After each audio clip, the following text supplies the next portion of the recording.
Welcome guys, आपका स्वागत है दिव्य ज्योति क्लासेज में। हम यहाँ पे पढ़ रहे थे क्लास 10th की मैथमेटिक्स, जिसमें हमने समांतर श्रेणी पूरी पढ़ ली थी। और अब हम पढ़ रहे हैं बहुपद। बहुपद के अंतर्गत हमने सर्वप्रथम बहुपदों के भाग पढ़ लिए थे। बहुपदों के भाग पढ़ने के बाद हमने बहुपदों का गुणनखंड विधि द्वारा हल पढ़ लिया था। और उसी के अंतर्गत अब हम जो 3.3 है प्रश्न वाला, जिसके अंतर्गत बहुपदों के गुणनखंड द्वारा हल है, उसके अंतर्गत हमने उदाहरण पढ़ लिए थे। अब हम प्रश्नमाला के क्वेश्चन करेंगे। यदि अभी तक आपने हमारे चैनल को सब्सक्राइब नहीं किया है तो इसे सब्सक्राइब कर लीजिए। और यदि आपने समांतर श्रेणी वाले वीडियो नहीं देखे हैं तो आप हमारे चैनल पर विजिट कर सकते हैं और वहां जाकर उन वीडियोस को देख सकते हैं। चलिए अब हम शुरू करते हैं 3.3 के क्वेश्चन। 3.3 का प्रश्न की प्रथम क्वेश्चन है, इन समीकरणों की जांच कर बताइए क्या ये द्विघात समीकरण है। यानी कि आपको इन समीकरणों को ये सिद्ध करके बताना है कि ये द्विघात समीकरण है या नहीं है। तो अब द्विघात समीकरण क्या होता है? वह समीकरण जिसमें जो चर होता है, जो चर की अधिकतम घात होती है वो 2 होती है। यानी कि x² + 2x + 5 है, तो ये सामान्य द्विघात समीकरण है जिसमें x की घात 2 है। इसी प्रकार यदि किसी समीकरण में x की अधिकतम घात, यानी कि जो पद x का जो पद आ रहा है उसकी अधिकतम घात यदि 3 हो तो उसे त्रिघात बहुपद कहते हैं, 4 हो तो चतुर्घाती कहलाता है। इसी प्रकार जब 1 हो तो उसे रेखीय समीकरण कहते हैं। ठीक है, तो क्वेश्चन है x × x + 1 + 8 = x + 1 x - 1, यानी कि ये समीकरण है। इसमें आपको बताना है कि द्विघात है या नहीं है। ठीक है, तो द्विघात कैसे सिद्ध करेंगे? ये जो समीकरण दे रखा है इसको हल कीजिए। हल करने पर आपको पता चलेगा कि जो ये समीकरण प्राप्त हो रही है उसकी अधिकतम घात क्या है। यदि उसकी अधिकतम घात 2 है तो वह द्विघात समीकरण कहलाएगा। ठीक है, तब आप यहाँ पे देखिए x × x + 1 x.x, पहले इस दोनों को गुणा करवाइए, फिर इन दोनों को गुणा करवाइए। ठीक है, पहले इसको 1x के साथ गुणा करवाइए। x × x क्या होता है? x², यह आ गया x²। फिर x × 1 क्या होता है? x ही होता है। फिर 8 है, ऐसे कैसे लिख दिया? यानी कि क्या होगा? x × x x² और x × 1 x हो गया, फिर 8 का ये 8 हो गया।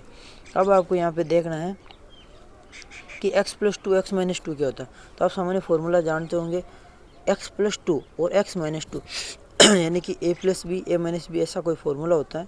x + 2 x - 2 यानी कि a + b a - b, यानी कि दोनों जब समान हो तो ऐसे लिखा जाता है। a + b a - b को a² - b² लिखा जाए, यानी कि x + 2 x - 2 को x² - y², इधर आ गया x²। अब आप समीकरण में देखते हैं जब बराबर के चिन्ह के दोनों तरफ दो समान चीज़ें समान चिन्ह के साथ होती है तो उनको आप कैंसिल कर सकते हैं। यानी कि क्या होता है, ये x इधर प्लस में इधर जाता है तो क्या हो जाता है, प्लस की चीज़ इधर माइनस में आती है। तो x² प्लस में तो इधर आई तो x माइनस में आ गई, यानी कि x से x कुल मिला के कट गया। यानी कि जब x से x कट हो गया तो द्विघात समीकरण नहीं हो सकता, क्योंकि वह पद जिसमें x की घात 2 थी वह कैंसिल हो गई। अब अगला क्वेश्चन देखिए, ये क्वेश्चन है, इसमें क्या दे रखा? x + 1/x + x²। इसमें आपको क्या करना है? एलसीएम लेना। एलसीएम x आ जाएगा तो x + 1/x, x + 1, इस x के नीचे 1 है, यानी कि इस 1 को भी x बनाना। यानी कि आपको कैसे करते हैं, नीचे वाले पद हैं उनका एलसीएम लेते हैं। 1x और 1 का एलसीएम 1x होता है। तो ठीक है, ये आपने लिख दिया x। फिर आप क्या है, अभी इस x के नीचे क्या था? 1 था, तो 1 को x बनाने के लिए x से मल्टीपल किया, तो इस x को भी x से मल्टीपल करेंगे तो x² + 1। फिर x² के नीचे 1 है, इसको भी x बनाने के लिए x से गुणा किया, ऊपर वाले को x से गुणा किया, तो x² से x को x से गुणा किया तो x³ हो गया। अब आप समझ गए, यानी कि क्या हो गया? x² + 1 + x³ हो गया। ठीक है, तो x की घात अधिकतम 3 है तो ये त्रिघाती बहुपद हो गया। ठीक है, इस प्रकार के क्वेश्चन हमने आपको पहले भी बताए थे। अब गुणनखंड विधि द्वारा निम्न समीकरण द्विघात समीकरणों को हल कीजिए। ठीक है, इनको आप गुणनखंड विधि द्वारा आपको हल करने हैं। ठीक है, तो गुणनखंड विधि द्वारा हल कैसे करते हैं? 2x² - 5x + 3। ठीक है, तो 2x² - 5x + 3 ये आपको क्वेश्चन दे रहेगा। इसमें क्या करना है आपको? गुणनखंड विधि द्वारा हल करना है। मैंने यहाँ पे भाग विधि द्वारा हल कर दिया था, तो अभी आप ये मत देखिएगा, ये मैंने भाग विधि द्वारा इसको करने का ट्राई किया है। ये भाग विधि द्वारा इजीली हो जाएगा, लेकिन फिर क्वेश्चन में लिखा था गुणनखंड द्वारा हल कीजिए, तो मैंने इसको फिर आगे गुणनखंड द्वारा हल कर दिया। 2x² - 5x। ठीक है, तो आपको बताया था जो बीच वाला पद होता है गुणनखंड के अंतर्गत क्या करते हैं, उसके 2 भाग करते हैं। ठीक है, दो भाग करते हैं, फिर दोनों भाग ऐसे होने चाहिए जिनका योग तो वापस बीच वाला पद आना चाहिए, यानी कि 5 आना चाहिए। तो 5 के ऐसे दो कौन से भाग हो सकते हैं जिनका गुणा 2x² इंटू 3, यानी इन दोनों पदों के गुणा के बराबर हो, यानी कि क्या हो, ये तो आपको छोड़ना है, इन दोनों पदों के गुणा पर हो 3 इंटू 2x², यानी कि 6x। ऐसी कौन सी दो संख्या है जिनको जोड़ने पर 5 आए और गुणा करने पर 6 आए? 3 और 2, ठीक है। 3 -3 और -2 क्या होता है? -3 और -2 +6 होता है, ठीक है। तो आपको क्या लाना है? आपको +6x² लाना, तो ऐसे लिख सकते हैं आप। तो ये इसमें हमने क्या किया, 2x² -3 और -2 कर दिया, यानी कि -3x और -2x कर दिया। फिर आपको अपने क्या, इन दोनों पदों में से 2x को मिले, 2x नहीं आ रहा है, आप इसको ऐसे भी कर सकते हैं, 2x² -2x -3x +3 करके भी कर सकते हैं। यानी कि जब दो भाग करते हैं तो ये वैल्यू नहीं रखता है कि कौन से भाग को आप पहले रखते हैं, यानी कि दो भागों में से किसी भी भाग को आप पहले रख के हल कर सकते हैं, उत्तर सेम आएंगे। तो x को ले लिया 2x -3, इससे -1 कॉमन ले लिया तो 2x -3, यानी कि 2x -3 को वापस कॉमन ले लिया तो क्या पीछे बचा, ये x और ये -1, यानी कि x -1 बचा। तो x -1 बराबर 0, 2x -3 बराबर 0, दोनों को 0 के बराबर रख दिया। तो आपके x -1 बराबर 0, तो -1 राइट साइड में गया तो +1 बन गया। तो x -3 है तो 3 रहा, -3 राइट साइड में गया तो +3 बन गया। फिर 2x का 2 भाग में गया तो 3/2 बन गया। चलिए अब आपके नेक्स्ट क्वेश्चन, ये क्वेश्चन है, इसमें आपको कुछ नहीं करना है। जो ये समीकरण दे रखा है उसमें आपको क्या करना, पहले नीचे एलसीएम लेना। तो एलसीएम क्या आएगा, x -2 और x -1, दोनों को एलसीएम आ गया, x -1 x -2 हो गया, ये आ गया x -1 x -2। फिर आपको क्या करना, यानी कि इस पूरे पद को x -1 x -2 करना है, नीचे वाले पद को। तो x -2 को x -1 इंटू x -2 बना, यानी कि चलो आपको ऐसे समझ में नहीं आएगा, तो अब इसमें क्या करिए, इसको ऊपर नीचे x -1 से गुणा कर दिए, इसको ऊपर नीचे x -1 से गुणा कर दी, इसको ऊपर नीचे x -2 से गुणा कर दीजिए, ठीक है। तो नीचे तो दोनों पदों में आ गया x -1 x -2 x -1 x -2, फिर ऊपर क्या बचेगा, इस 1 के ऊपर क्या, ऊपर नीचे क्या गुणा किया था x -1 से, तो ये रहा x -1। इस पद को किससे गुणा किया था, x -2 से, तो ये प्लस है, x -2 से मल्टीप्लाई कर दिया, ये 2 ये आ गया, नीचे क्या आ गया x -1 x। कुल मिला के एलसीएम लेना आपको लेना आता होगा 6/x। फिर हमने क्या किया, ऊपर वालों का तो योग कर दिया, ठीक है, ये योग कर दिया। फिर इनका वज्र गुणन कर, वज्र गुणन का ये होता है, यानी कि ये वाला पद इससे गुणा होता है और ये वाला पद इससे गुणा होता है, ये वाला पद इससे और ये वाला पद इससे ऐसे गुणा होता है। तो x -1 + 2x -4 को x से गुणा कर दिया और 6 को x -1 x -2 से गुणा कर दिया। ये x -1 x -2 क्या होता है, x² - x -2x + 2। तो आपके ये कुछ कुल मिला के फाइनली ये समीकरण बन जाएगा। अब आपको समीकरण बन गया तो क्या लाना है, हमें 6 लाना, ठीक है। तो ऐसी कौन सी दो संख्या है जिनको जोड़ने पर तो 13 आ जाए और गुणा करने पर 6 आ जाए, ठीक है। तो 6 के 2 भाग करने आपको, तो ऐसी कोई संख्या नहीं है, तो आप इसको किसी और विधि से हल कर लेना। शायद हो सकता है गुणनखंड से नहीं हो, या हो सकता है इसमें कई मिस्टेक भी हो सकती हैं, मिस्टेक कहीं कहीं ना कहीं। ये 12 है यहाँ पे, तो इसके आगे भी 12 आएगा और ये भी 12 है, ठीक है। तो इसको 12 लिख लेना। फिर क्या करना, 36 आने चाहिए। ऐसी कौन सी संख्या है, 3 संख्या है जिनका योग 13 हो जाए और गुणा 36 है, तो 9 और 4, ठीक है। 9 और 4 क्या होता है, 13 होता है, ठीक है। और 9 और 4 को गुणा कर देते तो 36 आते हैं, ठीक है। तो आप क्या कर लेना, 3x² -9x -4x + 12 ऐसे कर लेना, तो इसे आपके उत्तर आ जाएंगे, ठीक है। अब ये देखो, ये बहुत ही अच्छा क्वेश्चन है आपका, ये थोड़ी विजुअलिटी में प्रॉब्लम है चलो आप कोशिश करना। क्वेश्चन है आपके, द्विघात समीकरणों का पूर्ण वर्ग बनाने की विधि से हल ज्ञात कीजिए। यानी कि इस प्रश्नमाला में आपको 2 प्रकार के क्वेश्चन मिलेंगे, यानी कि 2 प्रकार के मेथड मिलेंगे। प्रथम मेथड है किसी भी समीकरण को पूर्ण वर्ग बनाने की। सबसे पहले आप ये जान लीजिए, कोई समीकरण होता है उसको हल करने की कई विधियाँ, जिसमें आपने सबसे पहले गुणनखंड विधि पढ़ी थी, ठीक है। फिर अब आप पूर्ण वर्ग विधि पढ़ रहे हैं। इसके बाद आप श्रीधर आचार्य एक साइंटिस्ट थे जिन्होंने इस फॉर्मूले की खोज की थी, वो फॉर्मूला अभी आपको बताएंगे। पहले आप पूर्ण वर्ग विधि से इस समीकरण को हल कीजिए। पूर्ण वर्ग विधि से समीकरण को हल कैसे करते हैं?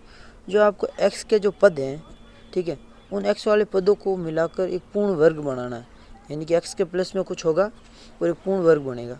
चलिए आप देखिए तब समझ में आएगा, इसको ध्यान से देख लीजिएगा। शुरू करते हैं।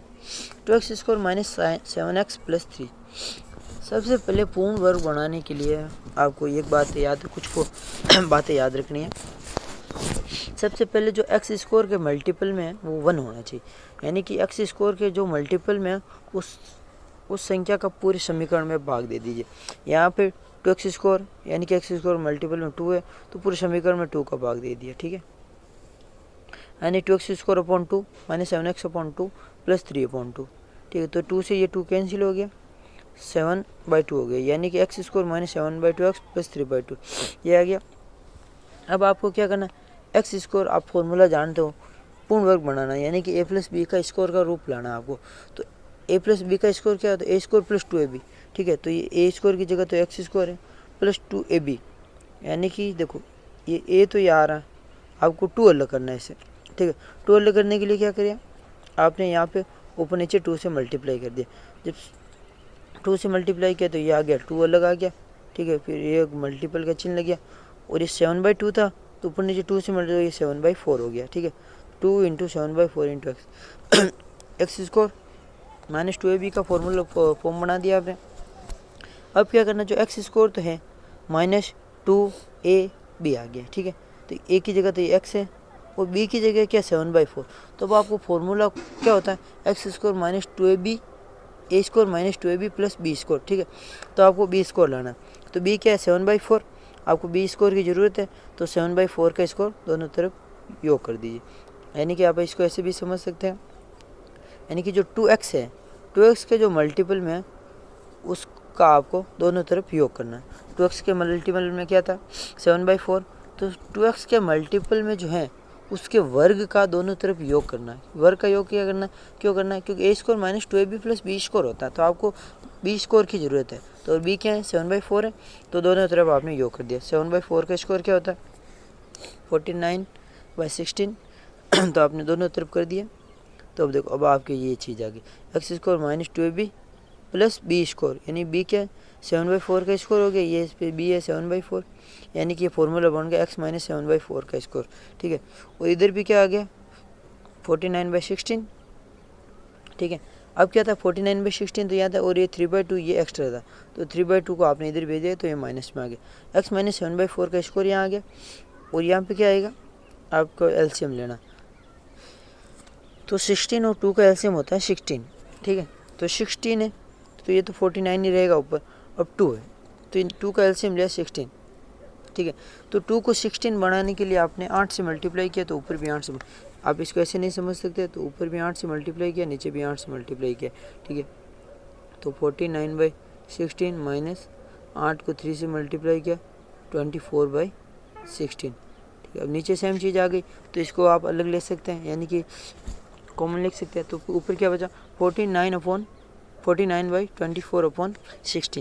49 माइनस 24 क्या होता है 25, ठीक है। तो 25/16 क्या होता है 25/16 मतलब 25 का मतलब होता है 5 का स्क्वायर, 16 का मतलब होता है 4 का स्क्वायर, यानी क्या हो गया 5/4 का स्क्वायर हो गया। इतना आप समझ गए होंगे। अब देखिए ये 5/4 का स्क्वायर है यहाँ पे, ठीक है। तो अब आपने क्या किया, ये जो स्क्वायर था, कभी भी स्क्वायर है वो दूसरी साइड जाता है तो रूट बन जाता है, यानी कि जो पावर अगर एक साइड में पावर 2 है तो दूसरी साइड में पावर 1/2 हो जाती है। यदि एक साइड में पावर 3 है तो दूसरी साइड में 1/3 है। तो यहाँ पे पावर 2 है तो दूसरी साइड में क्या चली गई पावर 1/2, और किसी भी पावर 1/2 होती है तो उसको रूट कहते हैं, ठीक है। तो 5/4, और जब रूट लगता है, एक बात आप याद रखिए जब आप कभी भी स्क्वायर को रूट के अंतर्गत भेजते हैं तो क्या होता है, रूट के बाहर प्लस और माइनस 2 चिन्ह लगते हैं, ठीक है। यानी कि आपको जैसे कि अब आपको मैं समझाता हूँ, आपको ये दे रखा है x² बराबर 9, यानी कि कोई x था कुछ, ठीक है। तो x का स्क्वायर क्या आ रहा है आपके 9 आ रहा है, ये तो आपको पता है, लेकिन आपको ये नहीं पता कि 3 का स्कोर किया तब 9 आया या -3 का स्कोर किया तब 9 आया, ठीक है। क्योंकि आपको नहीं पता कि +3 का स्कोर किया तब 9 आया या -3 का स्कोर किया, यानी कि आपको x की वैल्यू पता है। x स्कोर की वैल्यू तो आपको पता 9 है, लेकिन x की वैल्यू पता नहीं है, क्योंकि x की वैल्यू 3 भी हो सकती है और -3 भी हो सकती है, 3 और -3 दोनों से। उसी प्रकार अब आप स्कोर को रूट के अंतर्गत भेज जाए तो आपको पता नहीं होता है कि प्लस आएगा या माइनस, इसलिए आप दोनों चिन्ह लगाते हैं। फिर रूट से स्कोर कट जाता है, यानी कि रूट से स्कोर कैंसिल आउट हो गया। क्या बचा? x - 7/4 बराबर +-5/4। ये आप समझ गए, ठीक है, +-5/4, ठीक है। तो अब आप एक बार प्लस लेंगे एक बार माइनस लेंगे, तो x बराबर ये +5/4 ले लिया, +5/4, और ये माइनस का 7/4 था, इधर आया तो +7/4 हो गया। इसी प्रकार -5/4 ले लेंगे तो -5/4, और ये -7/4 था तो इधर गया तो +7/4 आ गया, ठीक है। तो इसमें एलसीएम लेंगे तो इसमें आएगा 3, और इसमें यदि एलसीएम लेंगे तो आएगा 2/4, यानी कि 1/2। ये क्वेश्चन आप समझ गए। आपको समझ, यानी कि जो भी क्वेश्चन है उसमें आपको ऐसे ही करना है। जो भी समीकरण दे रखे हैं उसमें सबसे पहले x के मल्टीपल को 1 कर दीजिए। x के मल्टीपल को 1 किया, x के मल्टीपल को 1 करने के बाद आपको क्या करना है, यानी कि जो x है उस x स्क्वायर के मल्टीपल को 1 करना है, x स्क्वायर के मल्टीपल को 1 करना है। x स्क्वायर के मल्टीपल को 1 करने के बाद आपको क्या करना है, जो आपके x हैं उसके मल्टीपल से 2 अलग लेना, यानी कि 2xy की फॉर्म बनाना, यानी कि 2 और x को अलग करना, उसके मल्टीपल में जो है उसको अलग करना। फिर जो 2x के मल्टीपल में जो भी चीज़ है उसके स्क्वायर को दोनों साइडों में जोड़ना है, ठीक है। फिर उसको नॉर्मल समीकरण को हल करना है तो उसके हल आ जाते हैं। अब देखो, द्विघात समीकरणों का श्रीधर आचार्य सूत्र से हल ज्ञात कीजिए। श्रीधर आचार्य फॉर्मूला, ये बहुत महत्वपूर्ण फॉर्मूला, किसी भी द्विघात समीकरण को हल करने के लिए ये सबसे उपयुक्त मेथड है। यानी कि गुणनखंड करने आपको, तो गुणनखंड करने में आपको शायद टाइम लग सकता है, यानी कि आपको सोचने की ज़रूरत होती है कि गुणनखंड कैसे किया जाए। तो श्रीधर आचार्य ऐसा मेथड है जिसमें उत्तर गलत होने की आपके बहुत कम संभावना होती है। बाकी किसी भी मेथड से आप क्वेश्चन को हल करें तो उसमें गलत होने की संभावना अधिक होती है। यदि आपको किसी और मेथड से भी क्वेश्चन को हल करने का बोले, समीकरणों को हल करने का, तो आपको इस फॉर्मूले से जांच कर लेनी है। फॉर्मूला क्या है? x बराबर -b ± √b स्क्वायर -4ac/2a, यानी कि b क्या होता है? x square plus bx plus c का फॉर्म होता है, ठीक है। कोई भी द्विघात समीकरण है तो उसकी ये फॉर्म होती है ax square plus bx plus c। तो उसमें ax स्क्वायर का मल्टीपल होता है, bx का मल्टीपल होता है, और c जो होता है वो अचर होता है, यानी कि x बराबर -b, जो बीच वाला पद है उसके साथ माइनस लग के b होता है, ठीक है। फिर उसके प्लस और माइनस में एक रूट होता है, तो आपको पता है रूट के बाहर हमेशा प्लस माइनस दोनों होते हैं, तो यहाँ पे भी प्लस माइनस है। फिर अंदर क्या है? b स्क्वायर -4ac को विभक्त करके आ जाता है, ठीक है। और अपॉन में क्या है? 2a है। अब आप समझ गए होंगे, -b plus minus √b square -4ac/2a, ठीक है। अब आपको क्या करना है? ये फॉर्मूला लगाना, ऊपर वाला क्वेश्चन ही हल करते हैं। 2x स्क्वायर -7x प्लस 3 आपको फॉर्मूला दे रखा है, यानी कि x square plus bx plus c से कंपेयर करेंगे तो a बराबर 2 आएगा, b बराबर 7 आएगा और c बराबर 3 आएगा। अब आपको भी पता है कोई द्विघात समीकरण का हल इससे ज्ञात करते हैं तो प्लस माइनस क्यों होना चाहिए? क्योंकि आपको पता है उस द्विघात समीकरण के 2 हल होंगे। यदि यहाँ पे केवल प्लस होता है या केवल माइनस होता तो एक ही हल होता।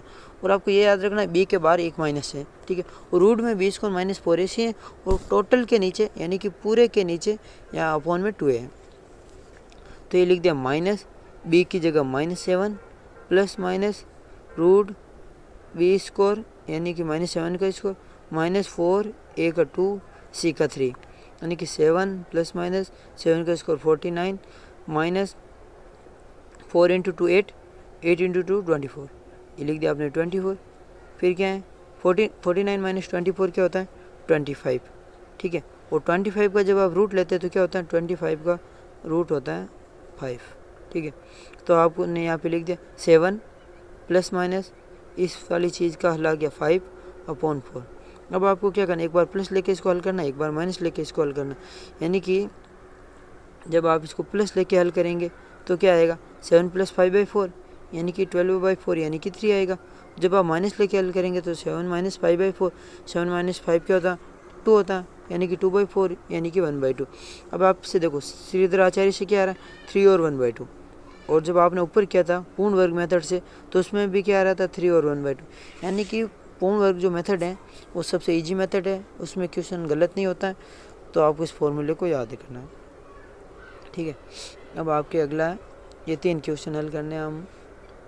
ठीक है तो अभी देखो 1 या 2 क्वेश्चन हल करने की कोशिश करते हैं। अभी 2 ऐसे क्रमागत विषम धनात्मक पूर्णांक ज्ञात कीजिए जिनके वर्गों का योग 290 हो, यानी कि 290 क्या होना चाहिए, वर्गों का योग होना चाहिए। ठीक है, और आपको क्या बोला, 2 क्रमागत मतलब क्या होता है, यानी कि 1 और 3 2 क्रमागत विषम संख्याएं हैं। इसी प्रकार 3 और 5 2 क्रमागत। सबसे पहले आपको पता होना चाहिए कि किन्हीं भी 2 विषम संख्याओं के मध्य 2 का अंतर होता है, यानी कि आप एक विषम संख्या x मान लेते हैं तो आपके स्वतः ही दूसरी विषम संख्या है वो x+2 होएगी। यदि आपको ये बोल दिया जाएगा कि दोनों संख्याएं क्रमागत है, यानी कि एक संख्या आपने x मान ली तो दूसरी विषम संख्या होगी वो x+2 होगी।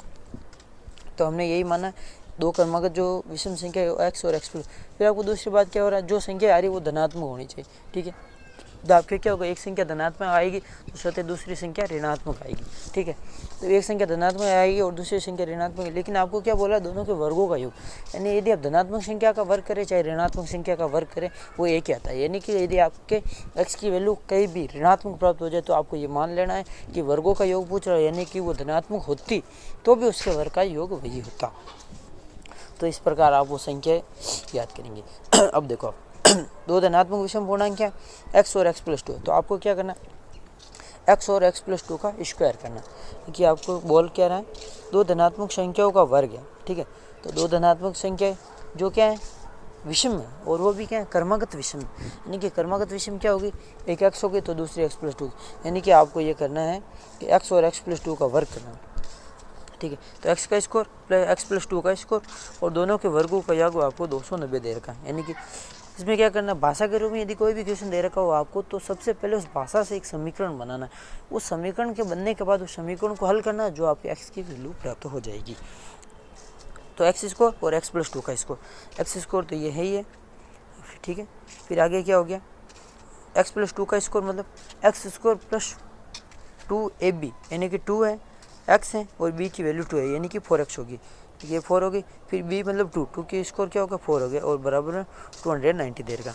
x स्कोर 2x स्कोर हो गया। ठीक है, ये 4x का 4x हो गया और 290 और ये 4 है इधर है तो इधर गए तो क्या हो गया 290 माइनस 4 हो गया। 290 माइनस 4 क्या होता है 286 हो गया।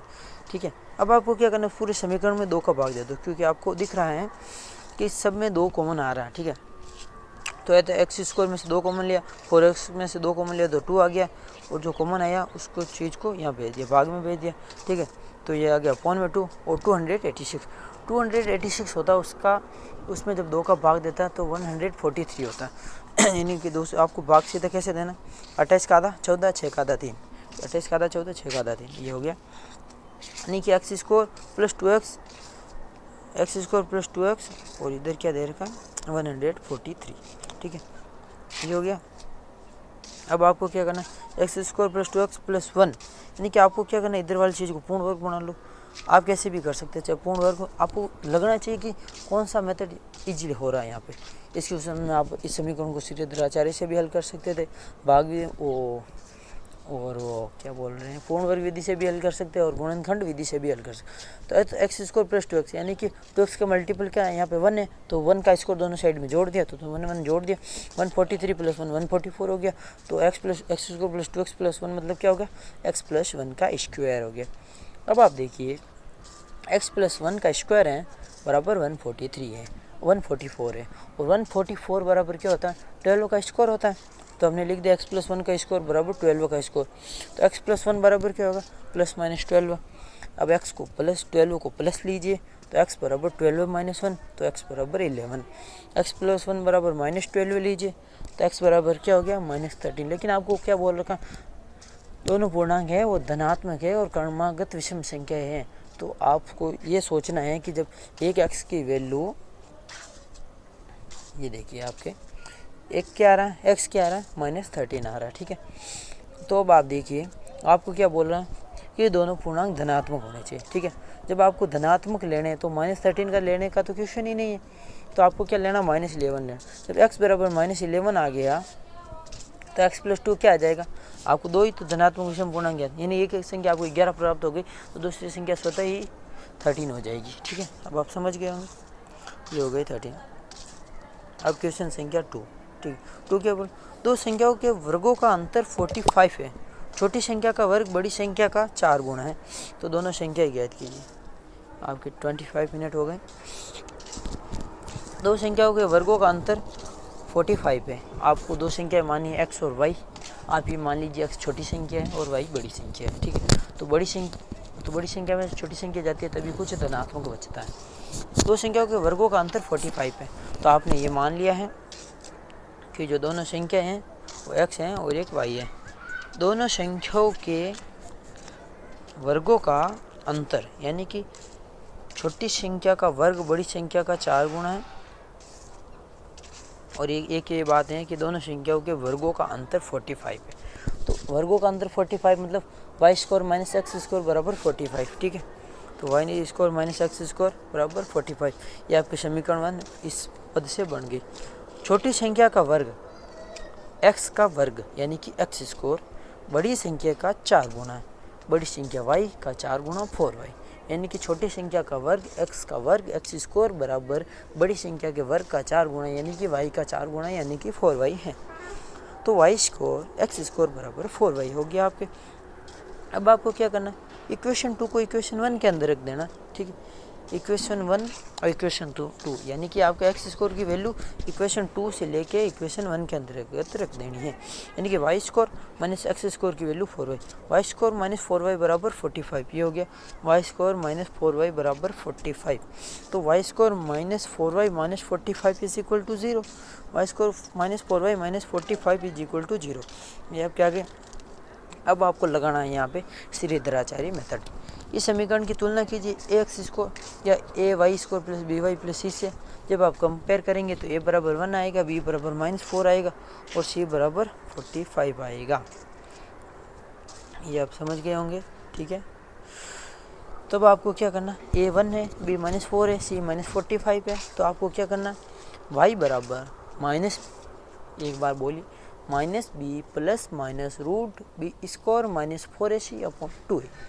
ठीक है, तो b की वैल्यू क्या है, -4 है, तो यहाँ पे माइनस था, b की value -4 plus minus root B square 4 square का क्या हो गया, 4 का स्क्वायर क्या होता है 16, बी स्क्वायर -4, a की वैल्यू 1, c की वैल्यू -45। ठीक है, अब आपको क्या करना, माइनस माइनस प्लस हो गया, यहाँ पे plus minus root B square 16 हो गया माइनस 4ac। तो एक तो ये माइनस है, देखिए एक तो ये माइनस है और एक ये माइनस, तो क्या हो गया यहाँ पे प्लस हो गया। ठीक है, और 4 × 45 क्या होता है, 45 को 2 से मल्टीप्लाई करते हैं तो 90 आता है, 90 को और 2 यानी कि 45 को 2 से मल्टीप्लाई करते हैं तो 180 होता है, यानी कि आपके क्या होगा 180 + 16 क्या होगा 196 हो गया, यानी कि 196 हो गया। तो 4 + माइनस रूट 196 अपॉन 2। ठीक है, तो 4 + 196 का तात्पर्य क्या होता है, आपको कम से कम 20 तक के स्क्वायर याद होने चाहिए, जैसे कि 2 का स्क्वायर 4 होता है, 3 का स्क्वायर 9 होता है, 4 का स्क्वायर 16 होता है, 5 का स्क्वायर 25 होता है, 3 का स्क्वायर 36 होता है, 7 का स्क्वायर 49 होता है, 8 का स्क्वायर 64 होता है, और 9 का स्क्वायर 81 होता है, 10 का स्क्वायर 100 होता है, 11 का स्क्वायर 121 होता है, 12 का स्क्वायर 144 होता है, 13 का स्क्वायर 169 होता है, 14 का स्क्वायर 196 होता है, 15 का स्क्वायर 225 होता है, 16 का स्क्वायर 256 होता है, 17 का स्क्वायर 289 होता है, 18 का स्क्वायर 324 होता है, 19 का स्क्वायर आपके 361 होता है, और 20 का स्क्वायर आपके 400 होता है। ठीक है, तो आपको ये याद होने चाहिए। फिर हम आगे चलते हैं। तो 16 और 180 क्या हो गया 196 हो गया, और आपको पता है 196 14 का स्क्वायर होता है 4 + माइनस 14। ठीक है, 4 + माइनस 14 अपॉन 2, यानी कि अब एक बार प्लस लेना, तो 4 + 14 अपॉन 2 18 अपॉन 2, यानी कि क्या हो गया 9 हो गया। 4 - 14 अपॉन 2, 4 - 14 क्या हो गया -10 अपॉन 2 क्या हो गया -5 हो गई, यानी कि y की वैल्यू आपके क्या आ गई एक तो 9 आ गई, एक -5 आ गई। अब आप आगे देखिए -5 और 9 है। ठीक है, जब y की वैल्यू -5 है और x स्क्वायर क्या था 4y था, इक्वेशन 2 से x बराबर क्या हो गया √4y हो गया, तो √4 y की वैल्यू एक बार -5 रख दी यहाँ पे हमने, तो -20 हो गया, और एक y की वैल्यू 9 रख दी, तो ठीक है। जब y की वैल्यू 9 रखते हैं तो क्या होगा, x बराबर √4 × 9 हो गया, ठीक है। जब आप x बराबर 4 × 9 हो गया तो रूट क्या हो गया, 36 हो गया, यानी कि x की वैल्यू आपके 6 प्राप्त हो गई, ठीक है। अब एक तो यहाँ पे x की वैल्यू 6 प्राप्त हो रही है और इस इक्वेशन से आपके x की वैल्यू रूट में -20 प्राप्त हो। तो आपको पता होना चाहिए कि जब रूट के अंतर्गत कभी भी माइनस का चिन्ह आ जाता है तो वह संख्या क्या होती है, वो काल्पनिक होती है, यानी कि उसका वास्तव में कोई अस्तित्व नहीं होता, वह संख्या काल्पनिक होती है। तो √-20 बराबर क्या हो गया, ये काल्पनिक संख्या होगी जिसको हम आयोटा के द्वारा प्रदर्शित करते हैं। वो आप अभी नहीं पढ़ना चाहिए, बाद में पढ़ना चाहिए आपको, ठीक है। तो आपके x की वैल्यू 6 हो गई और y की वैल्यू 9 हो गई, ठीक है। अब आपके ये बहुत लंबा हो गया लेक्चर, तो एक क्वेश्चन है, तो आप स्वयं कीजिए, मैं आपको इसके बारे में थोड़ा सा बता देता हूँ। 16 को 2 भागों में इस प्रकार विभाजित किया जाता है कि बड़े भाग के 16 को 2 भागों में, यानी कि 16 जो आपकी 2 भाग मान लीजिए x और y है, तो 16 क्या है, x और y का योग है। इक्वेशन 1 आपकी ये प्राप्त हो गई, ठीक है। और इक्वेशन 2 आपकी क्या होगी, जो है कि बड़े भाग के वर्ग का 2 गुना, जो आप ये मान लीजिए बड़ा है वो y है, तो बड़े भाग के वर्ग y का वर्ग y स्क्वायर के 2 गुना 2y स्क्वायर, ठीक है। 2y स्क्वायर यानी कि बड़े भाग के वर्ग का 2 गुना y के वर्ग y स्क्वायर का 2 गुना 2y स्क्वायर बराबर क्या होना चाहिए, छोटे भाग के वर्ग, छोटे भाग क्या x है के वर्ग x स्क्वायर से 164 अधिक है, यानी x स्क्वायर प्लस 164 से के बराबर हो गया, यानी कि आपको इक्वेशन समझ में आ जानी चाहिए। बड़े भाग के वर्ग का 2 गुना y के वर्ग y स्क्वायर का 2 गुना 2y स्क्वायर बराबर क्या होना चाहिए, x के वर्ग से 164 अधिक है, यानी कि x प्लस 164। अब आपको क्या करना है, 2 इक्वेशन प्राप्त होगी और आपको इन 2 इक्वेशन को हल करना है, ठीक है। तो अब इन 2 इक्वेशन को हल करने के लिए कई विधियाँ हैं, प्रतिस्थापन विधि है, विलोपन विधि है, भाग विधि है, ठीक है। तो आप किसी से विधि से हल कर सकते हैं। अब आपको मैं बताता हूँ आपको कैसे हल करना है। आपको क्या करना है, x और y, इससे y की वैल्यू निकाल लो या फिर x की वैल्यू निकाल, तो x आपके क्या आ गया 16 - y, x बराबर 16 - y हो गया, ठीक है। ये विधि विलोपन विधि कहलाती है। x बराबर 16 - y है, तो इस समीकरण में x की जगह 16 - y रख देंगे, तो 2y स्क्वायर, ये 2y स्क्वायर बराबर x स्क्वायर की जगह 16 - y का स्क्वायर प्लस 164, ठीक है। तो ये क्या हो गया, 2y स्क्वायर बराबर 16 - y का स्क्वायर, ठीक है। 16 - y का स्क्वायर, 16 का स्क्वायर क्या होता है 256 और 16 × 16 2 × 16 × -y मतलब -32y और y का स्क्वायर, ये y स्क्वायर हो गया 164। अब आपको क्या करना है, इस इक्वेशन को आपको बहुत सारे मेथड बताए हैं, एक समीकरण बनेगा। पहली बात तो आपके 2y स्क्वायर है, इधर से y स्क्वायर क्या होगा, इधर आएगा, ठीक, y स्क्वायर ये इधर आएगा तो क्या बन जाएगा 2y स्क्वायर - y स्क्वायर, और ये क्या है -32y है तो इधर +32y, और ये क्या होता है, ये होता है 420 होता है, तो ये लेफ्ट साइड में आएगा तो -420 हो जाएगा, ठीक है। अब इसमें आप इजीली हल कर सकते हैं, कोई भी मेथड लगा दीजिए और इस क्वेश्चन को हल कर दीजिए। चलिए आज ये प्रश्नावली पूरी होगी। अब हम अगले अध्याय में अगले लेक्चर में जो लास्ट है 3.5 पे, 3.4 तक हमने पूरा कर लिया है। अब हम आगे के लेक्चर में 3.5 पढ़ेंगे और जो इस लास्ट है फिर 3.5 के बाद ये आपके अध्याय पूरा हो जाएगा। Thank you so much. यदि अभी तक आपने हमारे चैनल को सब्सक्राइब नहीं किया है तो सब्सक्राइब कर लीजिए। यदि आपको ये लेक्चर अच्छा लगे तो इसे लाइक कीजिए, अपने दोस्तों में शेयर कीजिए। यदि आपको अच्छा नहीं लगे तो इसमें जो कमी है वो हमें बताएं, आप डिसलाइक कर सकते हैं। चलो थैंक यू सो मच।